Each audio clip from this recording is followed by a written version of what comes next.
Why trust?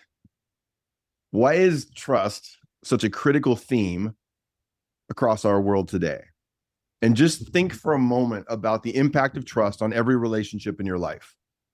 If I don't trust my wife and she doesn't trust me, quite frankly, our marriage dies. If we don't trust our neighbors, we either hide or we brace ourselves for battle every time we step into the driveway. If our employees don't trust each other, they spend their time looking trustworthy instead of actually becoming trustworthy. And when trust isn't being maintained, when it's not being repaired and worked on every day inside our organizations, people suffer. They spend their time managing invisible assumptions. And the people we serve, the customers, the patients, the students, the stakeholders, they quietly lose trust. They don't rage typically. They don't protest. They simply don't come back. But here's one of the biggest misconceptions we see. Trust is not a light switch. It's not on or off. Trust is a process, a living, breathing belief between us that shapes everything above the surface. Performance, well-being, retention, alignment, engagement, and even ease. And earning trust isn't about perfect success or catastrophic failure. It's about maintenance, recovery, truthfulness, and growth. Our family members and coworkers don't trust us because we're perfect, because we're not. They trust us because we are working at doing things well and because we're working at being honest about the places where more work needs to be done. And while trust is a feeling, the inputs that create it are far more than feelings.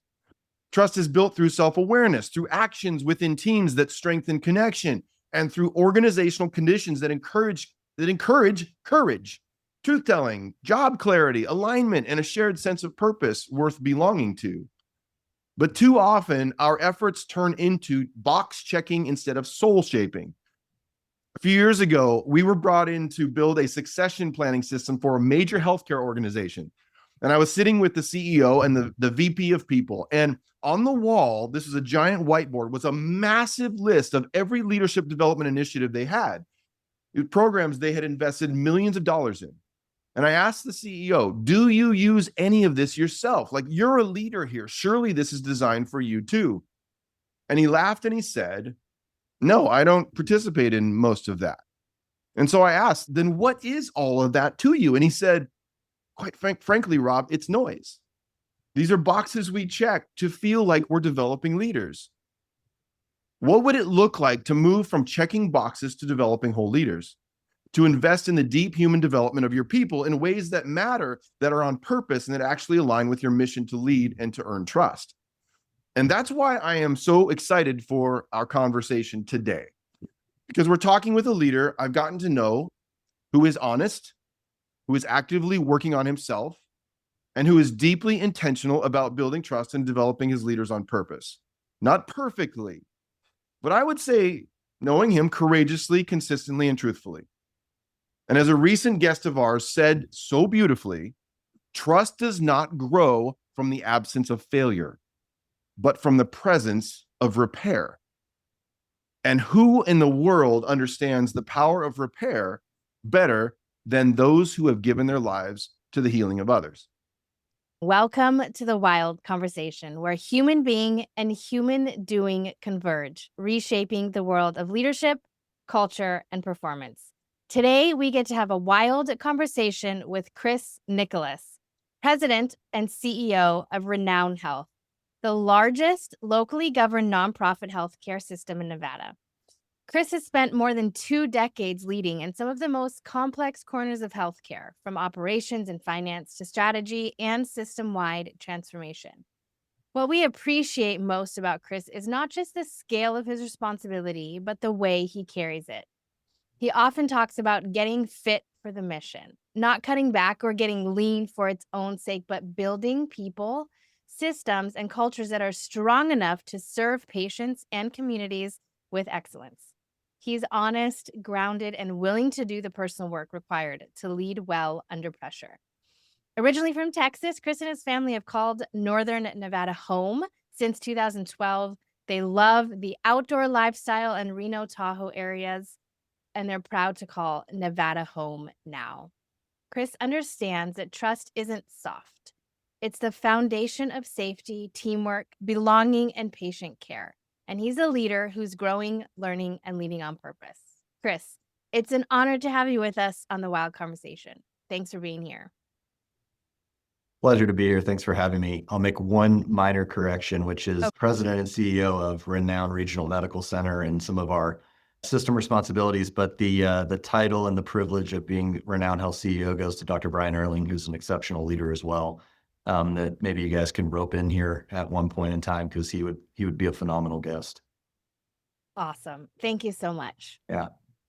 We are going to play a quick round of wild cards, which I heard you did your homework, so you're ready for. So I pulled 10. I do not know which questions are on these 10 out of our deck of 52. So we'll just choose a number each between 1 and 10 and answer from our gut. I'll go first, and Chris, you can go next, and Rob will round us out.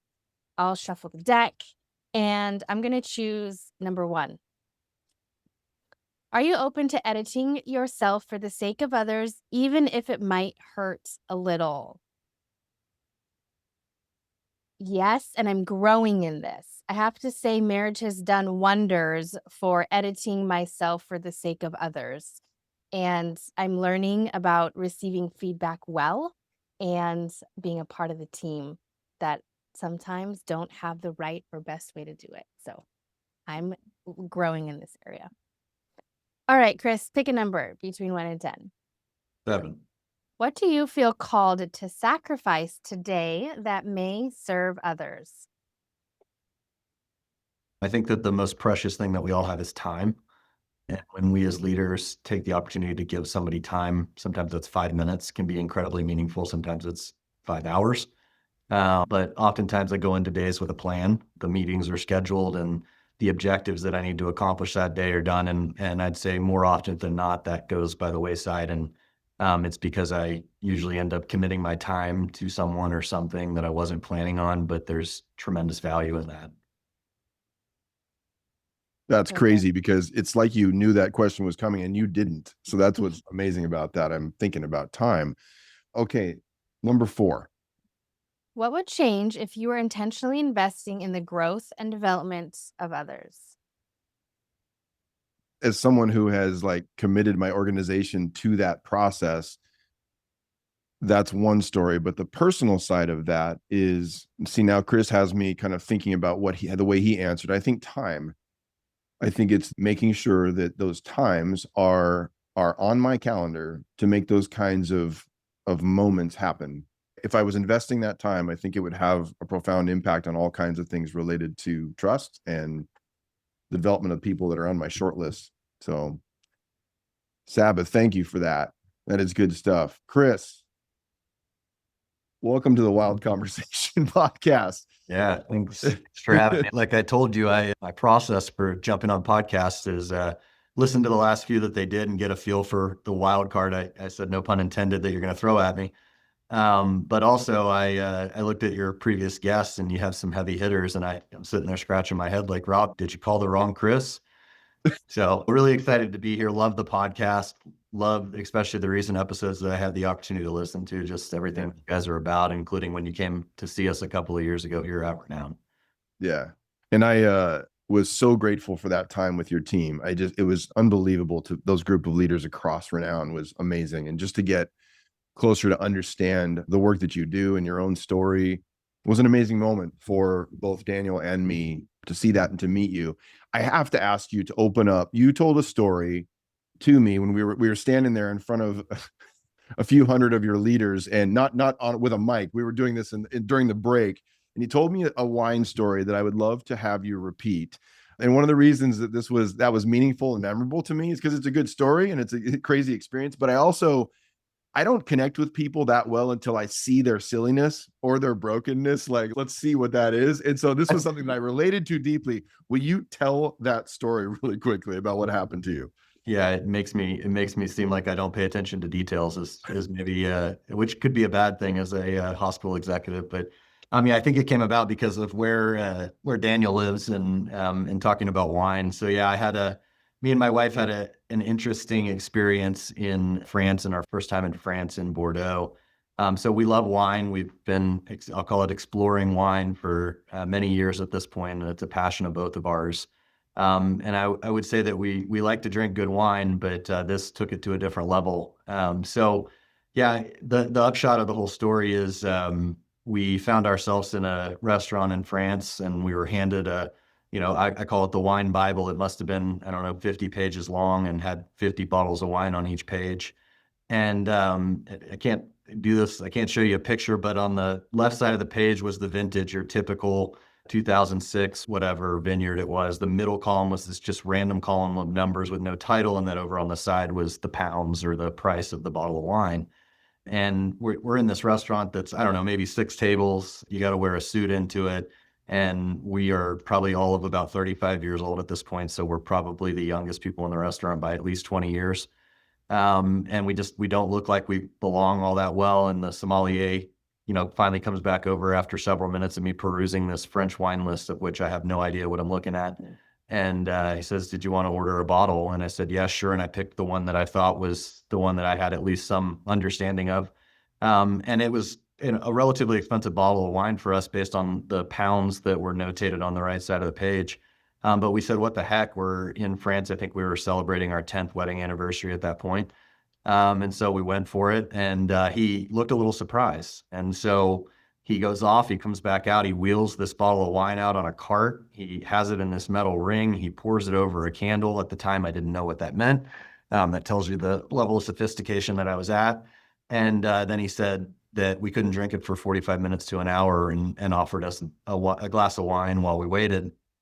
Came back 45 minutes later and said, "Are you ready to try the wine?" I said, "Of course." I smelled it for all of about 2 seconds, tasted it for maybe about four, and then said, "Let's do this." And he said, "Would you mind if I try it?" I said, "I'm sure you've had better bottles of wine, but go for it." And he tried it. He said, "That's a phenomenal bottle of wine, and enjoy your dinner, enjoy your wine." And off he went. And about halfway through dinner and halfway through wine, he came back and asked if we wanted to order another bottle for the rest of the dinner and dessert. And I said, "Sure, bring the book back." And he brought the book back. And as I'm perusing this, the bottle of wine we had purchased was a 30-year-old bottle of wine, which isn't uncommon in French wines. And he brought the book back. And as I'm looking at it, he said, "Did you want to just get another bottle of what you had?" And I said, "No, but can you help me with the middle column, the numbers in the middle? What are these?" Assuming 30-year-old bottle of wine, and the number that was in front of mine was a 3, that it was 3 bottles of wine left. It felt like a reasonable assumption with no title at the top. And he looked at me with this odd expression, like I should have known this, and said, "Those are the thousands." And so the bottle of wine was 3 times the 3,000 plus the pounds that we paid for the wine. So at that point, I wanted to crawl under the table, Good golly. cry. I think I actually said to my wife, "That's like 3 mortgage payments or something at that Yeah. point." Yeah. Luckily, my wife is the calm, cool, collected one of us two, and said, "It's all right. Like, we're going to survive." And it was a really good bottle of wine. And we did not order another bottle. And the last half of that bottle went down very, very slowly. Yeah. But it's an experience. So how do you tie it to trust? You don't trust your sommelier, at least in France. And maybe trust your instinct to ask a question or two before you place an order. Yeah. Yeah. Well, Yeah. it is, I can make sense out of anything, but I think there is a huge trust story in that is not directly related to, I mean, it's that so much of our work in organizations has been around these assumptions, these unspoken pieces of the puzzle that go uncommunicated, and then something, and this is kind of it's a fun story, not fun in the moment, I would imagine, because I'd have been doing the math on, oh, that's like a pretty good portion of that mountain bike that I wanted. You know what I mean? Like, but there is something about this, like this openness of communication and making assumptions about people that is really fascinating. In that, when you told me that story, I'm like, because I've been there, not in that specific moment, but where you're like, holy cow, what did I just order? And then if you had ordered the second bottle, right? Yeah, Crazy. thank goodness I finally paused to ask a question, right? And I want to be clear, I do not drink wine of that caliber, so except for apparently on accident. But I think that's the other point in it, right? Is that especially as leaders, we are fallible, and sometimes we're not expected to be that way. But In that moment, I was fallible and I needed somebody to help kind of counterbalance me, which was my wife, right? At that point. And a lot of times you've heard the saying like leadership is lonely at the top. And Yeah. that's real, right? Because most people aren't willing to give you critical feedback and aren't, always there. Or you're not willing to be open with them. But in that, and obviously I should be with my wife, but in that moment, she was the one that was like, we got this. Like, yeah, we're gonna have to like work a couple extra shifts or something to pay the mortgage or for the next 3 months, but we'll figure it out. Yeah. That is so good. Will you tell us, just to so our listeners can get to know you a little bit, is tell us a little bit about your leadership journey, kind of the trajectory, the different roles, and how it brought you to the place where you are today? Yeah, I got to go back a little bit of ways to give some context to the story, which is I did not go into healthcare originally. Didn't study for it, didn't plan for it, at least didn't think I had the calling all the way from sometimes it's like birth for healthcare workers. Like everybody's called to healthcare that works in it generally. But people figure it out at different parts in their life. Some people knew they wanted to be a doctor at 5 years old or 10 years old. I'm not a doctor, by the way, but I did my undergrad at Texas Tech University. I probably bounced around to 3 different majors, starting in architecture, ending up in business with an intent to go to law school, which I did. And I stayed in law school for 3 days. So I did all the work to get there. And this is where my wife comes into the story. I knew on day one it wasn't me. For whatever reason, I felt it in my gut. Huh. And so I called my wife then on day 3. She was my girlfriend of 2 weeks at that point, now wife of 15 years, or 16 years at this point, and said, I'm going to drop out of law school. And she goes, okay. And Mm. I was like, okay, well, at least she wasn't dating me because she thought I was going to be a lawyer. And had she not been in my life at that moment, I may not have made the decision to leave because my intellect told me stay, right? You've made it here, you've paid for it, you're committed to it. Just see it through for a semester. Like you're in, and everybody else in my life, my father, my mother, friends were like, you're crazy. Why would you leave law school on day 3? You don't even know what it's about at this point. But I had my Mm. girlfriend, now wife, Denise, that's like, okay. So she was willing to support me through a pretty drastic decision. The funny part of that is I called her 2 weeks later as I was oscillating on, okay, what am I going to do with my life now? I had left law school and told her I was going to be a golf pro. And she goes, no, you're not. She's like, you're not good enough. And I already knew I wanted to marry her, but that was like the nail in the coffin because Uh-huh. I was like, she's willing to like take the wild ride with me and let me not be an attorney and drop out on day 3, but she's also willing to like call me on reality. Shoot straight. Yeah. Right. Like you're Yeah. just not good enough. So just Huh. stop trying that. So that led me to about a year of exploration and in some other careers and really just waiting for her to get out of her undergrad. But I decided to go into healthcare for 2 reasons. One, father was a financial advisor and it was a recession-proof industry Mm. historically. And so it made a lot of sense there. And then the Affordable Care Act was happening under the Obama administration and the government was really focused on it. When the government focuses on things, they throw a lot of money at it and tends to be a lot of hiring and activity. So it seemed really reasonable. I didn't make it for all those reasons that you hear people talk about in healthcare. And it wasn't until I found my way to Renown that I realized I had always been called to healthcare and I'd always been called to not-for-profit healthcare. It just took a little bit of a journey to get there to realize that. And an organization, an exceptional organization like Renown,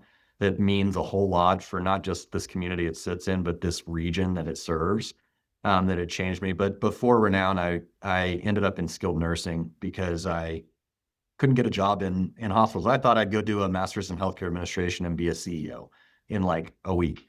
And that's what you think when you're 24. I ended up working in skilled nursing facilities for about 6 years, thought it'd be a year. I loved it. It's ultimately what brought me to Renown was just relationships that I built along the way. And since I've been at Renown, I came in as our inpatient rehabilitation hospital administrator. I loved what I was doing there, building brain injury and spinal cord programs for traumatic injuries Mm. and really loved it. The organization came to me a year and a half or so into that and said, we'd like you to take over our community hospital. I actually said no initially, or I kind of just said, it's not the time. I love what I'm doing. I ultimately did take that role about 2 or 2.5 years later.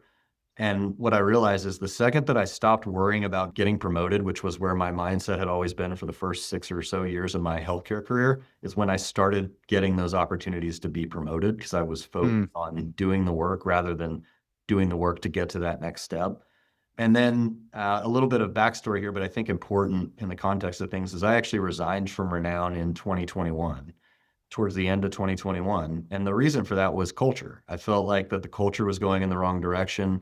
The leadership at the time of the organization was doing what they felt like was right and appropriate. But I had to go home to my wife one night and say, I just think that I need to go see somewhere else and see if I can learn from a different organization and a different leadership team. And if things are different and maybe they're better or maybe they're not. And 60 days into that 50-day transition, things changed at Renown. And I was asked to come back and be the associate CEO of our flagship hospital, working under a CEO who I really respected. And about a month into that, he decided to leave. And so I was left with a 800-bed level 2 trauma center in a pretty tumultuous situation as an organization. We didn't have a CEO at the time. They had been exited. And we were losing about $140 million a year at the flagship hospital. A lot of healthcare organizations were at that time on the back end of COVID. And so who would take this job? Losing a bunch of money, don't know who your boss is going to be, don't actually have the pedigree and the experience to do this work. Normally you go from running a 100 bed to 250 bed to 500 bed, and then you end up in the tertiary center. I went from 80 to 800 in, the matter of a couple of years, and the rest is kind of history. I mean, there's a whole lot that follows after that, but that's kind of my leadership experience up to this point as far as roles. So I've been serving in the CEO of our flagship hospital role for about the last 4 years. Have seen that through the kind of financial recovery in partnership with many people in our organization to, where we are today, which is we're in year 1 of the 10-year strategy to, make some really thoughtful investments in how to make sure that Renown Health serves our region for many more years to come in all of the ways and more that we have for the last 150 plus years. So thank you for that. That backdrop is amazing. And I love hearing that start. And it reminded me of when I moved to Kentucky from Seattle when I was going into 9th grade. And I showed up in the football coach's office. I hadn't played an ounce of football outside of touch football, as a kid and on the playground. And I walk in, I thought I'm going to go out for football. And so I show up for high school football. I walk into the coach's office and he goes, hey, McKenna, what position you think you want to play? And I said, I don't know, quarterback. And I just I never played. I'm like, I don't know, quarterback. And so when you said I just thought I'd be a CEO tomorrow, so understanding that journey and that process of that call on your life too is really fascinating. One of the things I think that's also interesting about that is that, when it comes to trust, something I mentioned in the opening is that trust is as much, if not more, a process of repair, renewal, and reinforcement than it is about a light switch. Like you either have it or you don't. And so hearing your journey of kind of navigating these moments was really, I think, important, which brings me to one thing that I wanted to give a little bit of context around. Will you describe to us the strategic moment that Renown finds itself in now? And I think this is so critical because so many of us, and myself included, are so deeply invested in trying to understand, to work with healthcare, but to understand the complexity of the moment that we're facing. And like many folks, a lot of my friends actually out there who work in are more on the administrative side. I have a lot of family members who are in senior level physician roles. And so it's so funny, this interaction of these conversations that occurs. What is the moment that you're facing strategically right now that's important? Yeah, I mean, we don't control a lot in our industry, right? The federal government, the state governments, others have a lot of play in how things evolve and change just because of the size and scale of what they invest in healthcare and what they pay for. Where we find ourselves is where a lot of healthcare organizations are, the big beautiful bill, if that's what you call it, or HR1, has some real implications in healthcare. And there's been, 5 or 7 examples of bills like this over the course of the last 50 years that have severely impacted healthcare. And each time, everybody threw their hands up and said the sky was falling and, what American healthcare is going to fall apart or whatever the predictions were. But we've always found our way through that. And it takes kind of that commitment to understand that you've got to pivot and you've got to be willing to think about things differently. And that's where we are. We've gone from, really almost financial insolvency. We were living off our savings account in 2022 to recovering the organization. And then to a year and a half ago, to the credit of Dr. Brian Erling, to say, does our mission, vision, and values still fit what we want to be for our community? And the answer actually was, it does, but we could do better. with it. And so we spent a lot of time, we engaged community members, board members, et cetera, employees in reshaping that mission, vision, and values, and also then shaping up, well, then now that we know what our mission is and what our vision for that is, how do we get there? And that's the strategy that Dr. Erling helped create with, and frankly, the way he did it was impressive, which is he engaged all the people in the organization, community members, board members, physicians, obviously his executive leadership team, to get the input to shape something that was meaningful for the people that it serves and the people that serve it. And so we find ourselves in a good position. And what I mean by that is there's real implications for the big, beautiful bill. But we take a proactive approach in that. We've built in kind of what we need to close as far as a gap over the next couple of years.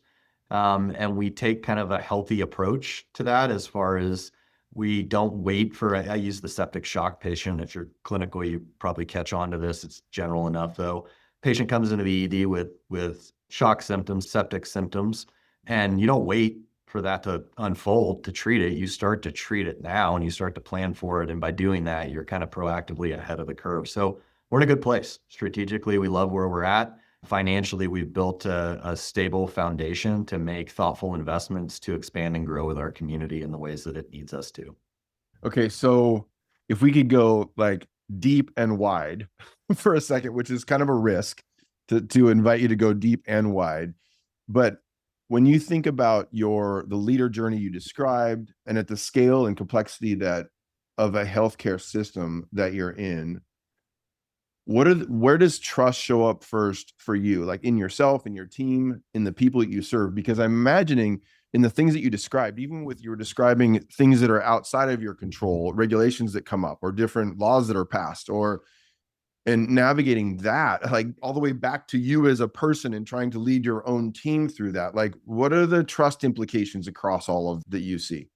Yeah, I think first, and Rob, I shared a story in the Leadership Development Institute that you and Daniel hosted for us around going through this coaching program that wasn't a professional coaching program. It definitely has impacts there, but it was about me.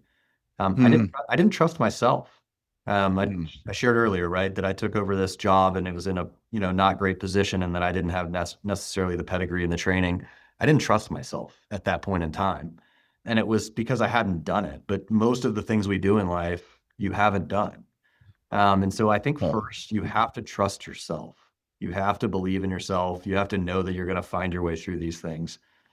To take that to the next step, I think it's about the people that put their trust in us as a not-for-profit community healthcare system that we tend to be the safety net hospital as well. People put a lot of trust in us that we're going to do the right things, that we're going to make the right decisions for healthcare in our community, that we're going to navigate federal policy changes, and that we're gonna figure out how to make sure that services that people need are available and accessible to them. And then the last part of this is I have to trust, and we have to trust, running a complex healthcare organization or hospital, in a lot of people. And I'll steal this analogy from a mentor of mine about an orchestra, right? In healthcare, in an integrated healthcare system like ours, so we have health plans, we hire physicians into our medical group, and we have hospitals, we have clinics. It's sort of like an orchestra. You've got these sections of people that play different instruments. They all have to be experts at their own instrument. The other person doesn't need to know how to play the other instrument. They just need to know how to play with the other instrument, right? And so you have to trust that those people are competent, capable, yet aligned, committed to the same thing that you are. And that's where the conductor and the song sheet comes in, right? So everybody has the same song sheet. If I said, go play Row, Row, Row Your Boat to 10 different people, they'll play it and it'll be generally the same song, but it won't sound good together because it'll be a little bit different. And that's where we have to get focused on trusting each other and trusting what we've committed to, like our 10-year strategy. We've stacked hands on it. We're committed. And now we're all playing from the same song sheet and we're all experts in our own area, and it's going to sound like a symphony. Yeah, that's good. There's so many layers there. And I opened up the deep and wide, so it makes sense that you would see all that. Can we start with that? I took some notes on other questions I want to ask you, but you mentioned I didn't trust myself. And I do remember you sharing that story of some of the coaching process you were going through. Tell me a little bit about what it was, that process of trusting yourself. What was that about? You know what I mean? Specifically, what did it mean to move from, and I'm assuming that maybe even in the moments where you weren't trusting yourself, you really didn't fully understand that that's what actually was going on until maybe you got further down the path. What did that process look like for you of beginning to trust yourself? Building trust in your business starts with being able to measure it so that you can create a pathway for change. Our Wild Trust Index measures the drivers of trust at the personal, team, and organizational levels. We are building the largest database on the drivers of trust inside of organizations. This survey will inform growth imperatives and the necessary organizational change needed to fuel that growth. For more information, visit wildleaders.org, click on the Wild Trust platform, and get started with the Wild Trust Index today. I had to learn who I was. Huh. I really had to. It was a 4-month program of tearing me down, not like in a negative way, but really just kind of peeling back the layers and really understanding who's Chris, what motivates me, what drives me, what do I care about the most, and how do I show that every day? How do I show up and show people that's what I care about and that's who I am? And so it really did take learning yourself. And I'll give the example I gave in the LDI. It's a little bit personal, but I did this program. If you looked at me on paper, I looked great. I was, I don't know, 38 or 39 years old at the time. And I was the CEO of this, big hospital. And I had this great career progression. On paper, I looked phenomenal, but at home, I wasn't. And it wasn't because I was an abusive husband or anything like that. But neglect might be a pretty good word for it. My coach, I'll call him, in this program, asked me on about week 2 to go home and ask my wife on a scale of 1 to 10, how would she rank me as a husband and a father? And my wife's response, and my wife is one of the most blunt people you'll ever meet. It's part of why I love her, is she looked at me and said, since you didn't give me the opportunity to give you a 0, I'll give you a 1. And that hit home, right? That, from the person that should rank me a 10 every single day, she was saying, you're at the bottom of the scale. And again, not for any other reason than like it had been 5 to 6 years of just head down drive at work and really not balancing that other personal aspect. And remembering this, I have a 5-year-old daughter at this point.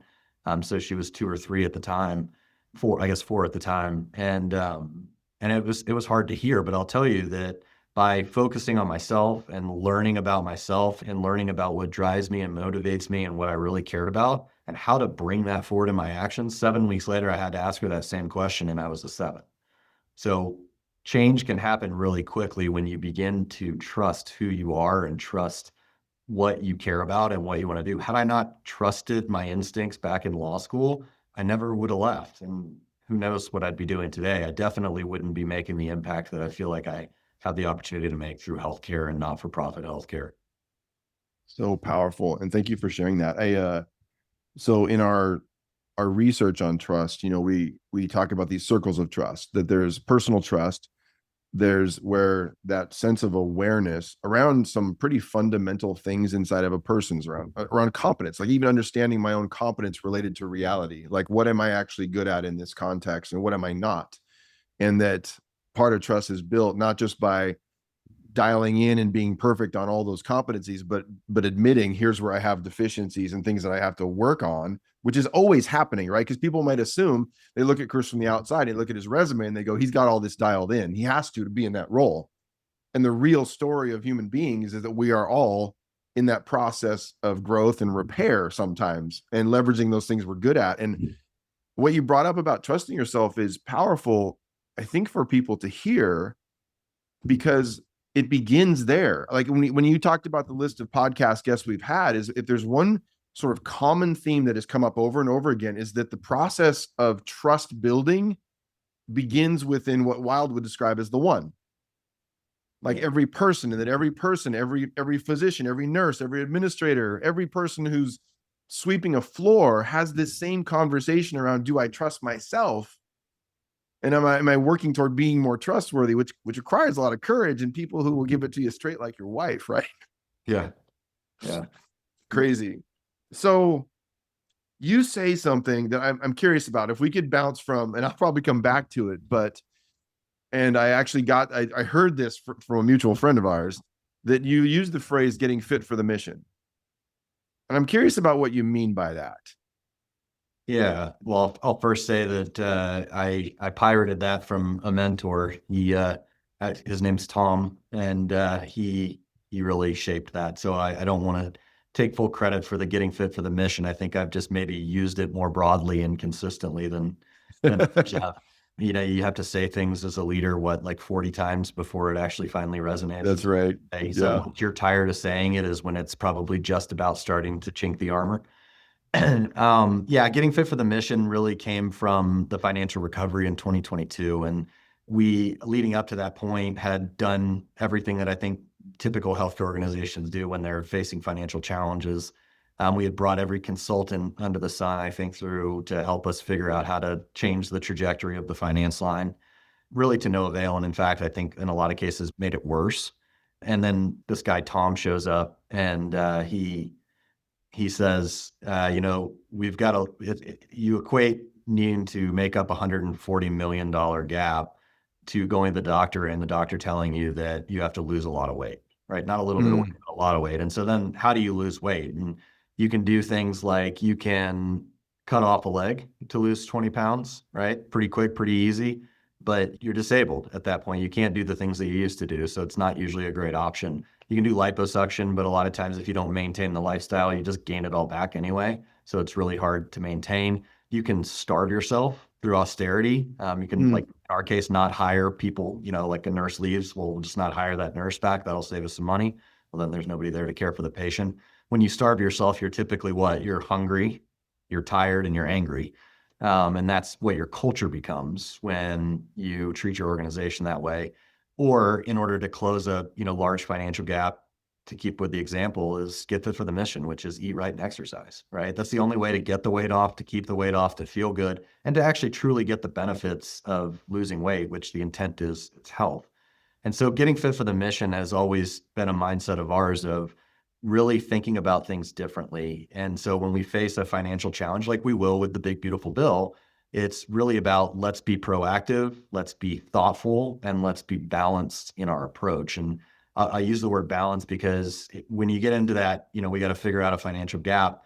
If more than 50% of that financial gap is expense control, that typically doesn't feel good. And there's a lot of growth, but growth takes time, and it takes time to really dissect it and understand it, and then obviously shape a strategy around it. And then to realize it takes, usually a 1 to 2 year cycle. And so it's really about not just getting fit, but staying fit for the mission. And the mission is, now I'm forgetting her name, but a sister early in healthcare said, no margin, no mission. And it's, but also no mission, no reason for margin. Does that idea of getting fit for the mission, I don't think anyone would understand the power of systems better than someone who's leading in healthcare. Like, that systems absolutely matter.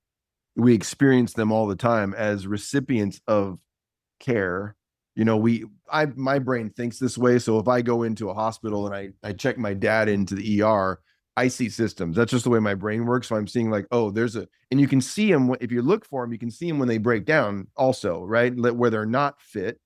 And at the same time, what I think is fascinating about organizations, this is probably why I've spent my life in this space, is this connection between the systems, those structures, including the financial systems and the realities that are there. Like, without margin, we can't function.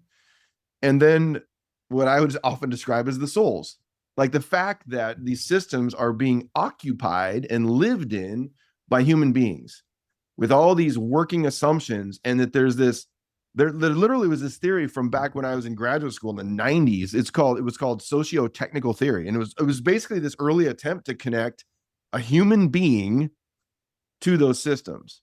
And I'm curious about your take on that, Chris, when it comes to getting fit for the system, like this investment in a human's thinking and their mindset and all these things that are going on inside of them that are affecting whether or not, I'm just going to give you an example, because I've worked with enough nursing populations to know, like, that a nurse will speak up if a physician is prescribing something in error.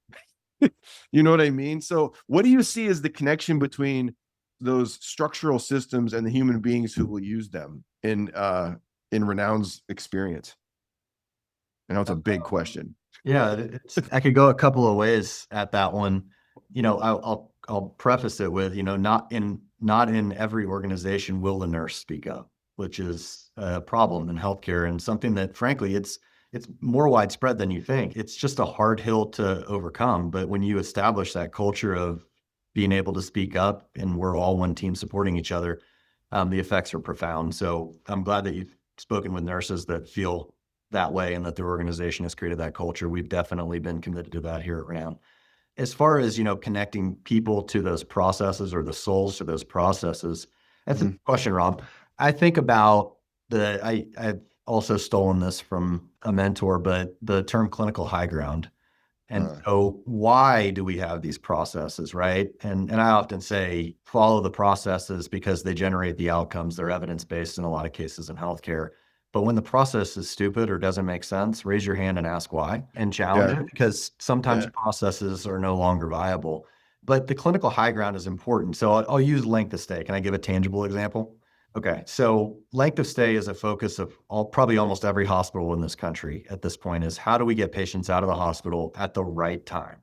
And there's a geometric mean length of stay indicator, which is based off your patient acuity. So it's truly your patient population. So it's not a number, it's not just some, out of the sky number. It's truly based off the acuity. And back in 2022, so 4 years ago, people saw getting patients out of the hospital sooner, especially if a person like myself, the CEO, stands up and talks about it being important, as a financial driver. Well, if you get them out of the hospital sooner, then you're going to save on expenses and obviously have a better margin per patient. And there's absolutely truth in that, but that wasn't the why. The why was that we were denying 400 rural transfers a month that couldn't get in because we didn't have enough capacity to serve them, be that physical infrastructure, clinical workforce, non-clinical workforce, et cetera. 400 patients that historically relied on Renown to get that high acuity care when they needed it couldn't get it. And because of that, it was crippling our financial position as well, because that was 400 patients that we would have served that would have naturally generated revenue in our organization. And so it quickly became obvious that the connection was your job as a nurse, your job as a doctor, your job as a case manager is to provide the right amount of care at the right time to patients and help remove those barriers that are just keeping patients here longer than they need to be, because they're also more susceptible to adverse events when they're in the hospital longer. But it's also about that patient that's in waiting that can't get in because we aren't moving patients out of the hospital at the right time. And that wasn't to blame anybody. It was a whole breakdown of a bunch of different systems and processes that we had to re-engineer. But it started with getting people to understand their role in providing high quality, accessible care for all the people who needed it in our region. It's interesting. I wrote a chapter in my book called The System and the Souls. And because of that, and I really appreciate that example. And one of the things I was fighting for, and I will continue to fight for, is this connection between the human beings and the structures that are both important. Whole Leaders Wild Trust by Dr. Rob McKenna is now available through major booksellers nationwide. Debuting as a USA Today top 10 national bestseller and number 11 on the Publishers Weekly list. This book, in a cultural moment defined by fractured relationships, disengaged teams, and declining institutional trust, marked a rare achievement for leadership book centered on inner work and trust building.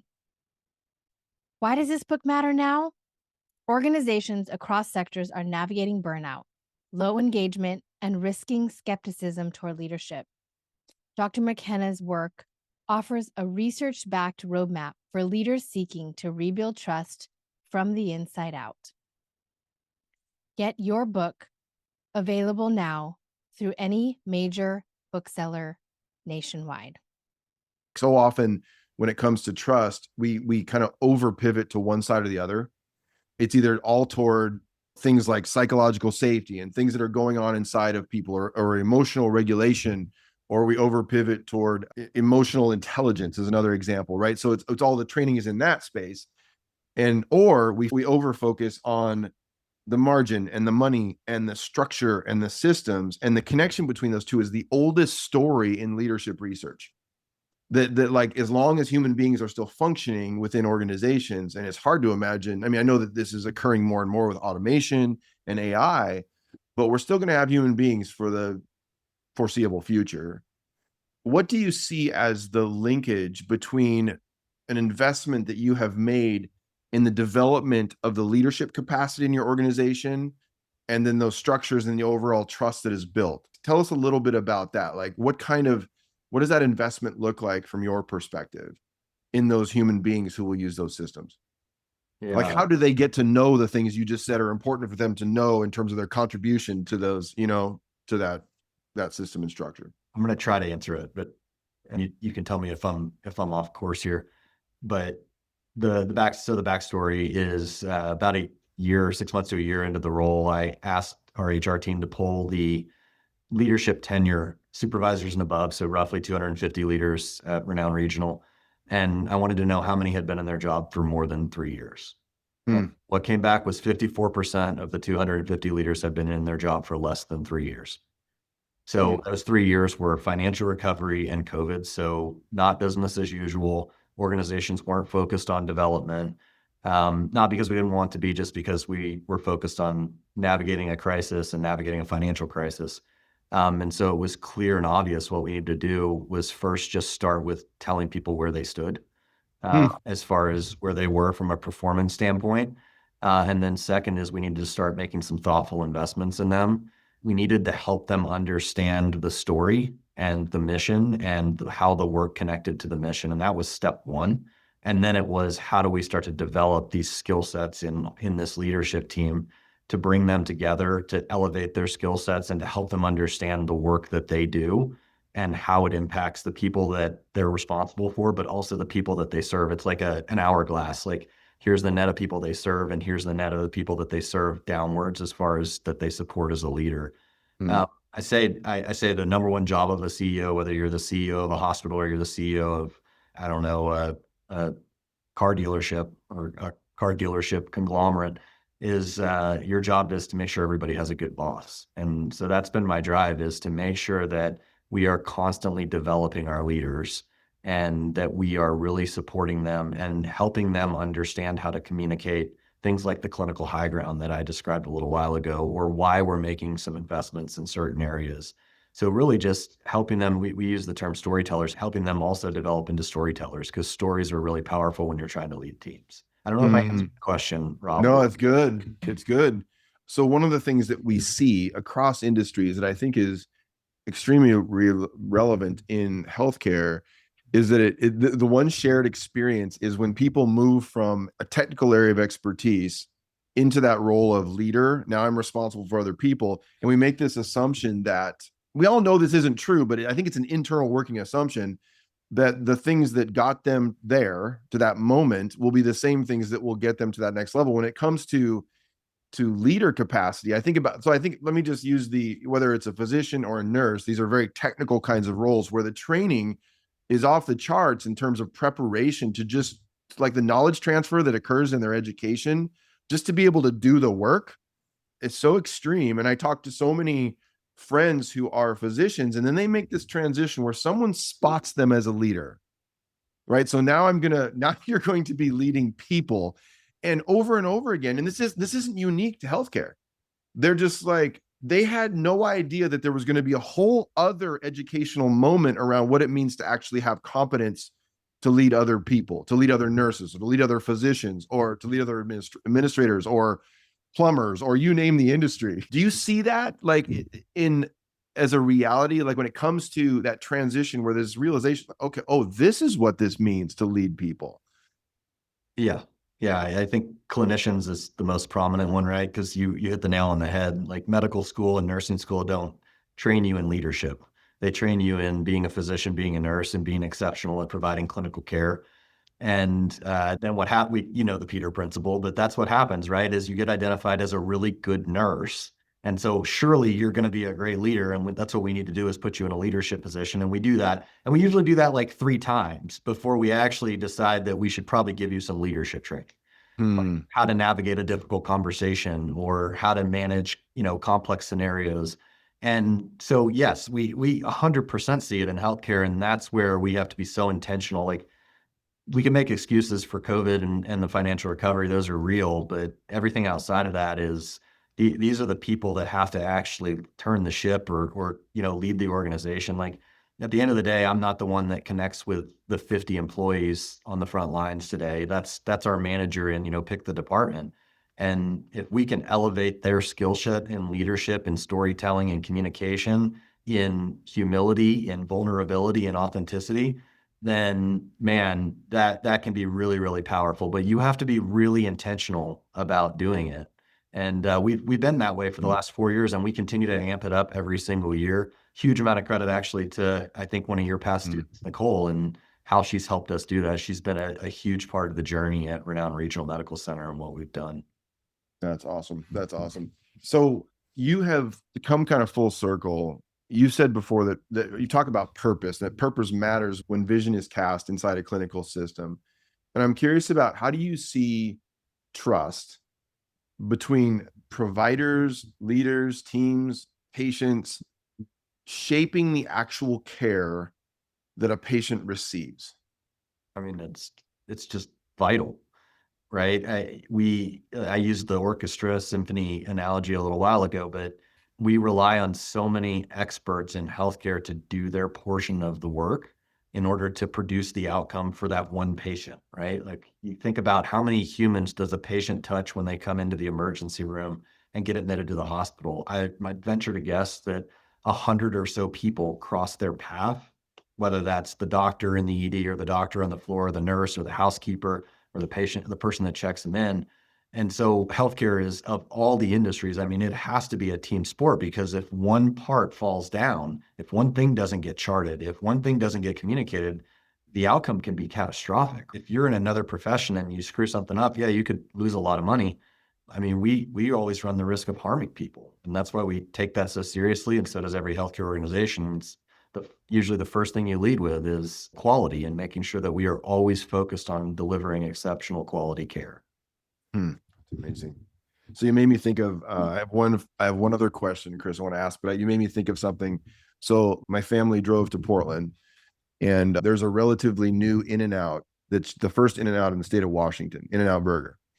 And if any of you don't know what it is, like, it's an iconic burger. Everybody knows what it is, right? And they have to, even if you're on the East Coast. And my sons, we were going down to a Trailblazers game, and because the Sonics are no longer in Seattle, by the way, and we wanted In-N-Out. Like, we starved ourselves, no breakfast. We're going to get there about 2:00. We were so excited. We pull off at the exit, which is about 20 minutes north of Portland. And Chris, I kid you not, there were probably 300 or 400 people standing outside in the cold. And they have a parking lot that is massive. And I tell you this because I see systems and souls, right? We couldn't go because we would miss the game, but we came afterward and we were able to go inside. And I've been to enough In-N-Out burgers to know that they have a very strong system. Like, just watch this incredible assembly line for your double. It's really incredible to see. And they have a very clear, like, ordering pathways, but there's some things you can order that are off the menu that all the employees understand and all that. But then, of course, what I also see is you look at every one of those individual employees who is a walking, breathing soul, who is functioning within that system, within a team that looks so dialed in and has to serve hundreds of customers, to not break down trust that a person doesn't get the burger that they at the very end of that line.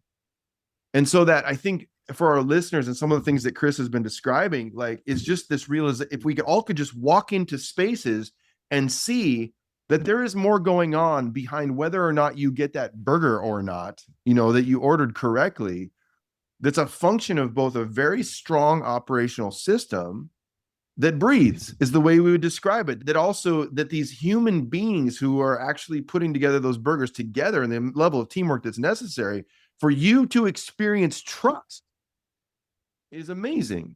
And it takes a ton of courage. And so this is a final question, Chris, I want to ask you, is with regard to vulnerability. Because one of the things about human beings is necessity to take courageous steps toward being more vulnerable with one another. So even that In-N-Out employee whether it's an in-and-out employee talking to their manager or a coworker about whether or not they put the right amount of in-and-out sauce on that burger, and whether or not they feel competent to do their job. Do they understand how the register works? And we can translate all of this to the healthcare industry. Is that, will you talk to me a little bit about, this concept of, because you've led thousands of people who looked for you for clarity and courage.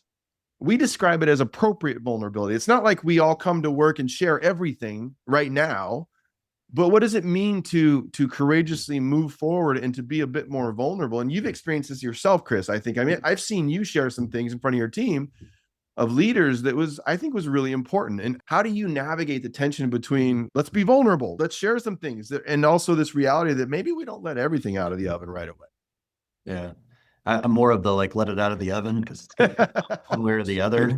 Yeah. But I had this coaching program that I went through that you and I have talked a little bit about is that people will only be as vulnerable with you up to the level that you're vulnerable with them. They'll never go past that. So if somebody is extremely vulnerable, then that person they're talking to will probably be much more willing to open themselves up. And so as a leader in my role, the more vulnerable I am, the more vulnerability I get from others. And so I've really always focused on that, is just be yourself and be vulnerable. Everybody, when you're a CEO, people generally think that you have all the answers, that it's okay to say, and actually sometimes it's actually more meaningful to say, I don't know the answer to this. And instead of you always having needing to be quick on the spot and answer it. I think vulnerability is, if you told me I think I got asked this actually on a podcast not too long ago, what are the 3 skills that you see needing to be in place for somebody to be successful as a healthcare CEO in the future? And it was authenticity, transparency, and vulnerability. It wasn't, be an exceptional finance person or be an exceptional operator. Those are all those are actually requirements now. They're basic requirements. It's the price of admission. Now it's about how can you connect hearts and minds to the work that you're doing. And you keep bringing things back to trust. How do you get people to trust you? There's Catherine Meese has done this study, and it's called the human margin.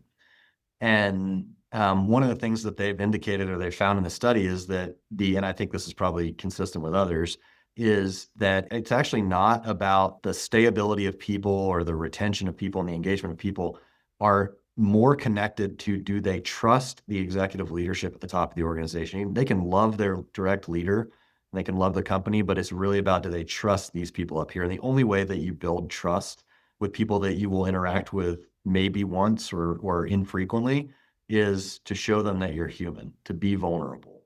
My mentor pushed me to do these employee forums, 28 of these things, 3 times a year in a 2-week period.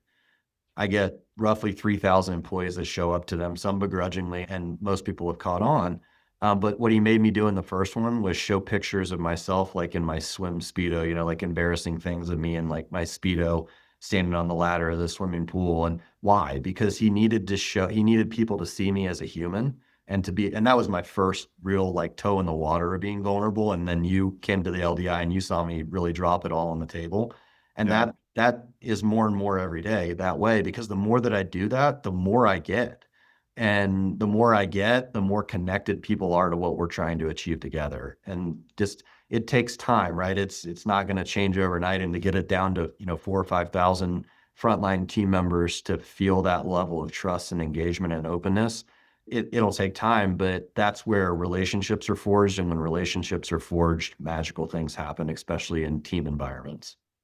And if that is so good, Chris. And if you kind of finished with my last question, you did it. And I that's a pretty profound vision for what it could be like.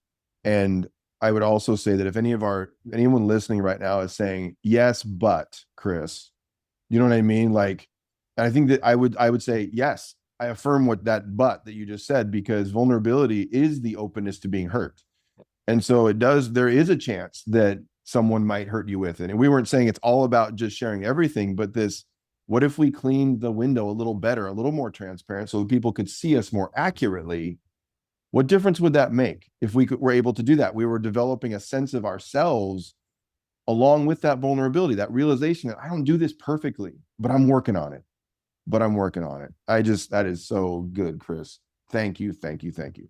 Yeah, I'll leave it with, I felt like I had figured out the role, right? I told you I didn't know what I was doing. And I, over the course of 2 or 3 years, figured it out a little bit at the expense of the personal life side. And that's when I realized that I had to invest in myself. And to get to that next place in my life, I had to make that thoughtful investment. And it's one thing I want to be clear on is it's the responsibility of organizations to develop their people, right? People expect that. We expect that. But I also, me personally, I look for people that are making those investments themselves, because no matter how good the organization is, no matter how much they put into development, it'll never be enough for individuals kind of by themselves, right? In order to continue to progress, you've got to own that. You've got to commit to that. And that's what I did. I didn't have to get coaching, but I felt like that's what I needed to get to the next step. When you sit at the C-suite level, everybody is really smart. They're all technical experts. What differentiates you at that point is interpersonal behaviors. And that was the work that I had to do. Trust, authenticity, vulnerability, communication, all of those things. It's not that I was terrible at any of them. Maybe I was. If you ask my wife 0 to 10 or 1 to 10, she'll probably tell you where I'm 0. But yeah, it's really important. And Yeah. the interpersonal things are what are going to differentiate you in the long run, because that's what connects you to the people.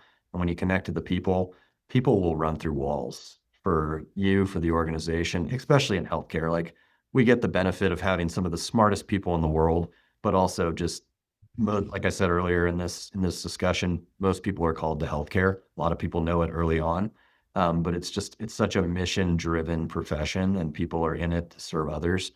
So it actually makes the leadership job a little bit easier. There's still a lot of challenges, but the people aren't the dynamic once you can create the platform for people to really understand where are we going and why are we going there and what's my role in it.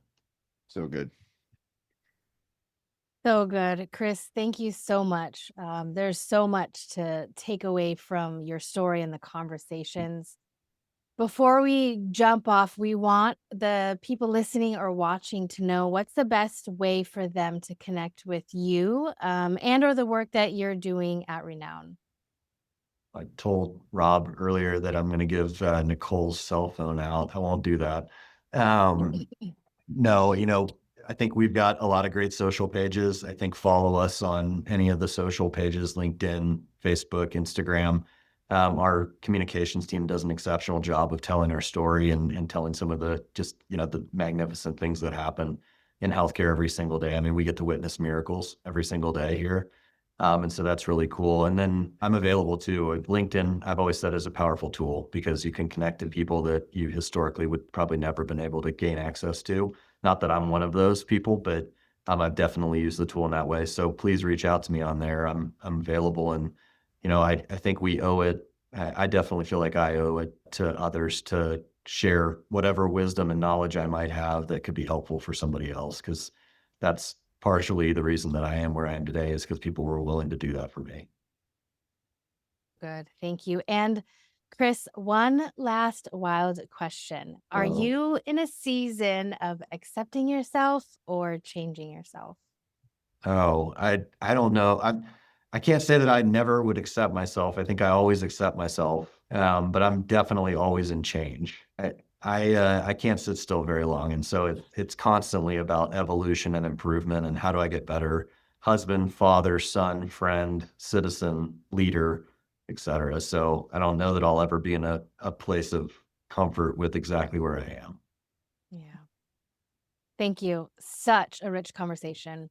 Yeah, thank Thanks, you. Chris. Yeah, Thank you. Rob, Sabbath, great to be on. Thank you so much for the opportunity to share. Thank you for listening to this Wild Conversation podcast.